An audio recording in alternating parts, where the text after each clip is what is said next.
Mga 18 na awa at naiyak nang mapanood nila ang naging kalagayan ni Pablo sa video na ito. Tila marami nga ang labis-labis na nag-alala kay Pinuno nang mapanood nila ang video. Ayon sa kanila, hindi naman daw masamang magpahinga. Kaya naman marami sa mga supporters ni Pau ang humihiling na sana bigyan nito ng oras ang sarili para makapagpahinga, lalo't ilang araw na lamang ay magse-celebrate na ito ng kanyang kaarawan. Sa video nga na ibinahagi ng isang fan ni Pablo, makikita ang kanyang bias kasama ng kanyang mga tropa on stage na nagpe-performs. Nang mapansin at natutukan nito ang binata na umikot sa likod at umupo.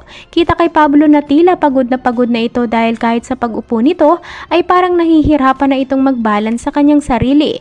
Narito panoorin.